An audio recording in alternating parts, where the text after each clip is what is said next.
और वलसाड के कपराड़ा विधानसभा सीट को भी गुजरात में हाई प्रोफाइल सीट माना जाता है।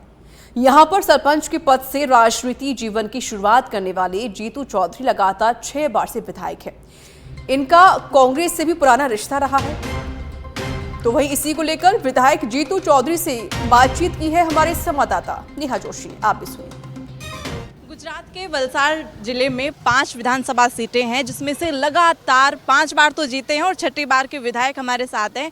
जीतू भाई, जो कपराड़ा से आप विधायक हैं और आदिवासी बाहुल्य क्षेत्र है, तो क्या वजह होती है जो जनता आप पे इतनी बार विश्वास कर रही है लगातार? मेरा जो क्षेत्र है वो महाराष्ट्र से जुड़ा है और समझ लो मैं 2002 से, मोदी साहब 2001 में आया, मैं 2002 से कंटिन्यूस मैं 4 बार कांग्रेस में जीता और 2 बार मैं बीजेपी से जीता हूँ। मेरा काम छोटे में छोटा लोग है, पब्लिक के बीच में रहना और छोटे बड़े काम और जो ट्राइबल एरिया के अंदर छोटे बड़े काम करने के लिए पब्लिक के साथ जुड़े रहना पड़ता है। इसलिए पब्लिक हमको चुन के लाती है और पब्लिक का काम मुझे करना पड़ता है और मैं करता रहता हूँ। आदिवासी जो क्षेत्र है उनकी समस्याएं भी अलग होती हैं, उनके अधिकार, तो क्या क्या ऐसी समस्याएं आपके सामने आती हैं जिनका समाधान आप करते हैं? आदिवासी क्षेत्र के अंदर छोटी छोटी चीज़ जैसे पानी है, सड़कें हैं, बिजली है, लेकिन मेरे गुजरात के आज के पीएम जो है वो पहले 2001 से गुजरात का सीएम था। वो टाइम से उसने जो विकास की यात्रा शुरू की, विकास की यात्रा के अंदर हर जो ट्राइबल एरिया, जितना भी ट्राइबल एरिया यहाँ से गुजरात में बोला जाता है, अंबाजी उमरगांव से लेके अंबाजी तक जो ट्राइबल एरिया के लिए पहले आज से गुजरात महाराष्ट्र से डिवाइड हुआ 1960 में हुआ। उसके बाद धीरे करके 2000 के बाद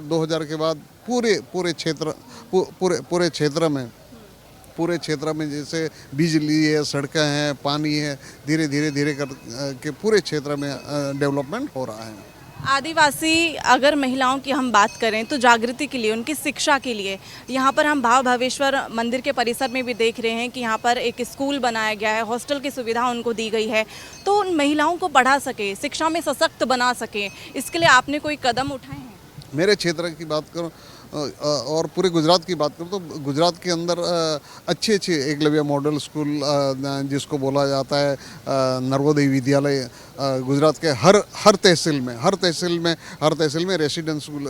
एक बच्चे के लिए सरकार 1 लाख रुपया पूरे साल का खर्चा देता है, उनको रहना, खाना पीना और कंप्लीट सुविधा के साथ। और अच्छे में अच्छा मेरे एक गुजरात का लास्ट ट्राइबल एरिया है मेरे कपराड़ा में एकलव्य मॉडल जो जिनको रेसिडेंस स्कूल बोला जाता है। रेसिडेंस स्कूल के अंदर हर साल 2-3 बच्चे MBBS में जाते हैं, इंजीनियरिंग में जाते हैं, ऐसी अच्छी पढ़ाई मिल रही है।